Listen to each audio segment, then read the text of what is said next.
Welcome to Unfuck Your Brain. I'm your host, Cara Loewentheil, Master Certified Coach and founder of the School of New Feminist Thought.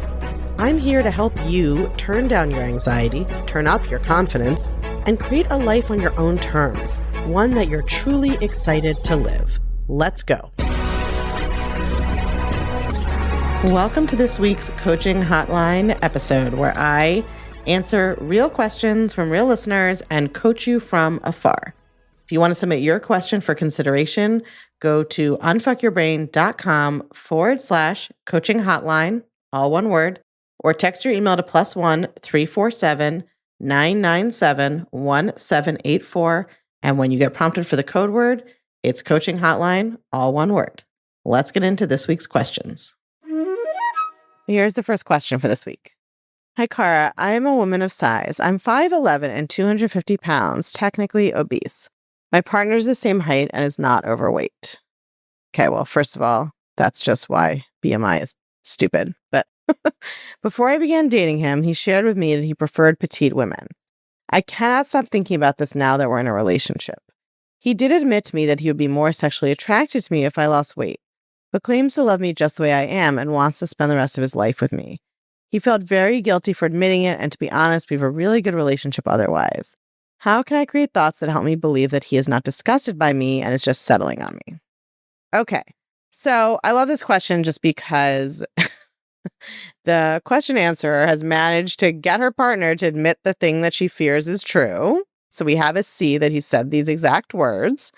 I assume, yes, I would be more sexually attracted to you if you lost weight. My guess is that you asked him quite a few times.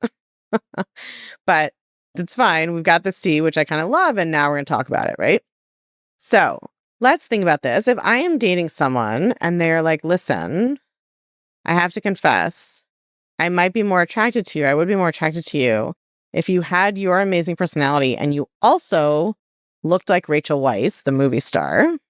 Would I be offended? Would that make me feel like they were settling for me? I'd be like, no. Because number one, Rachel Weisz is not an option for you, right?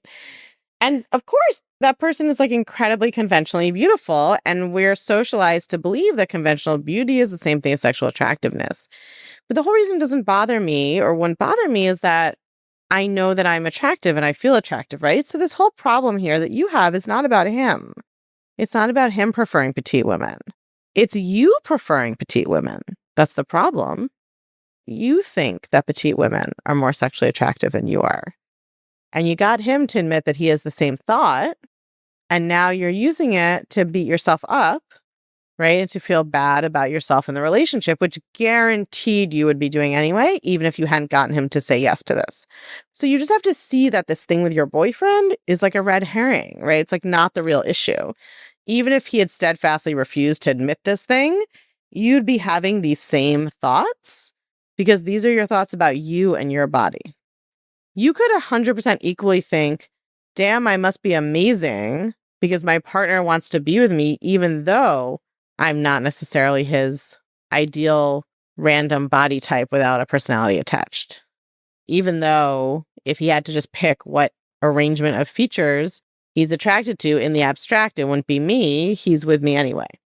And this is what I mean by these catch-22s. Like, if he was very attracted to you and was attracted to curvy women, then you would think he didn't care about the rest of you, right? Like, none of this has to do with what he's really said. So when you say, how can I create thoughts that help me believe he's not disgusted by me? You have to create thoughts that help you believe that you're not disgusted with you. He hasn't expressed anything like disgust. He thinks he would be more sexually attracted to you if you lost weight. Who knows if that's true? But that's what society has told him his whole life. So of course he believes it. But he still loves you and wants to spend his life with you. And you don't say you're not having sex. So it sounds to me like you probably are. So the issue isn't him. The issue is you, your thoughts. You have to work on your thoughts about being disgusted by yourself. And that you have this thought, he's just settling on you, right? You have to work on that thought that you're someone who somebody would settle for. This is all about your relationship with yourself. It has nothing to do with him. And the first step in that is recognizing that even if he hadn't said these things, you'd still have these same thoughts. They were just attached to something else. And not making it mean that there's anything like, let's say you get like a reservation at an amazing restaurant and then The chef is like, but be honest, if you could go to that one other restaurant that won the Michelin star award this year, would you go? And you're like, well, yeah, I mean, I would probably prefer that. It's even better. Doesn't mean the first restaurant isn't good, right? Doesn't mean you're settling for the first restaurant or it's disgusting. The fact that you're taking it that way, like that being your interpretation, is because of your thoughts about you. So that is what you have to work on. All right, y'all. I know you're as tired as I am of having the top podcasts in wellness or health and fitness categories be a bunch of dudes who don't know anything about socialization and who are not taking women's lived experiences into account. So if you are looking for ways to support the show and more importantly, make sure the show gets to more people, please leave us a review on Apple Podcast or Spotify. And bonus points if you include a few lines about the way you use thought work and self-coaching or anything you've learned from the podcast in your daily life.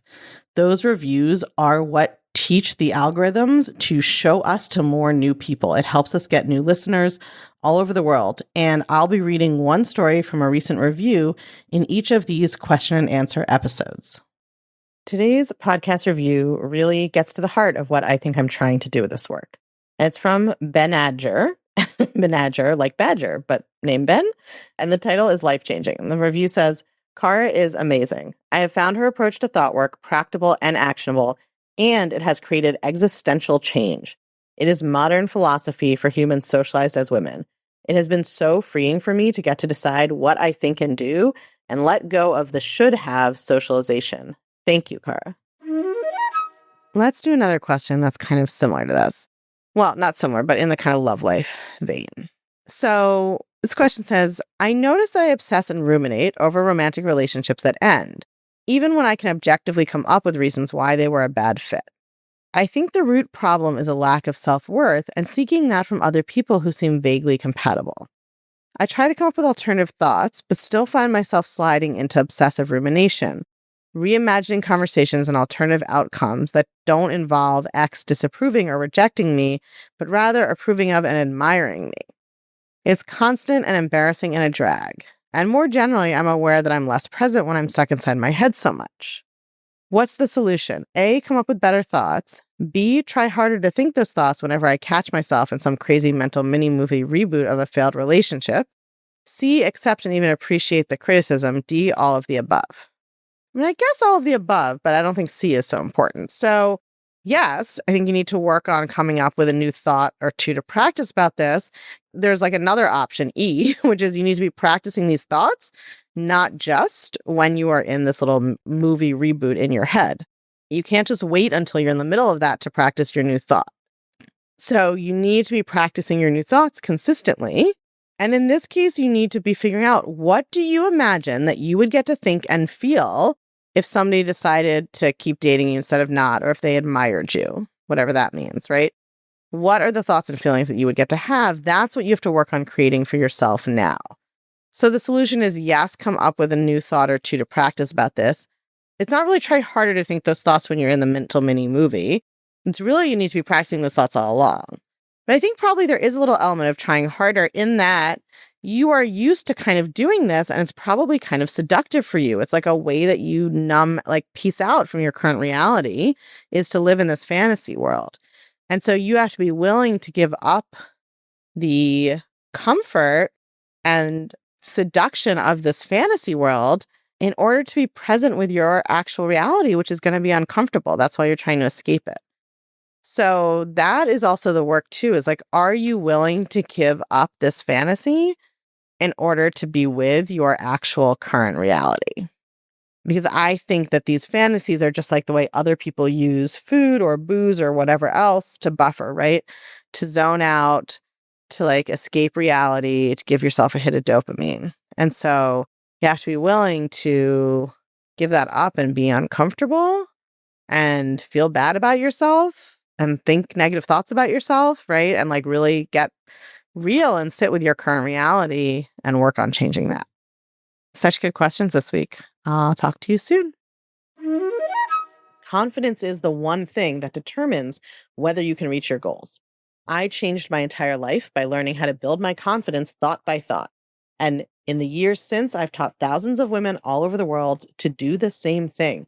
And now I want to teach you how to do it too. I've created a brand new year-long coaching program called A Confident Life. For the first time ever, I'm teaching an entirely new framework for creating authentic, sustainable confidence. We will spend a year together and I will teach you the 4 essential cognitive and emotional skills you need: self-knowledge, self-compassion, self-belief, and self-actualization. And then I'm going to teach you how to apply those skills to every important area of your life, including your time, your career, your financial life, your relationships, your family, and your goals. You can learn more and enroll by going to unfuckyourbrain.com/life or text your email to +1 347 997 1784 and use code word LIFE. 2026 can be your best year yet, regardless of what's happening around you or in the world. Because when you are confident that you can accomplish your goals, then nothing will stop you. Let's fucking go.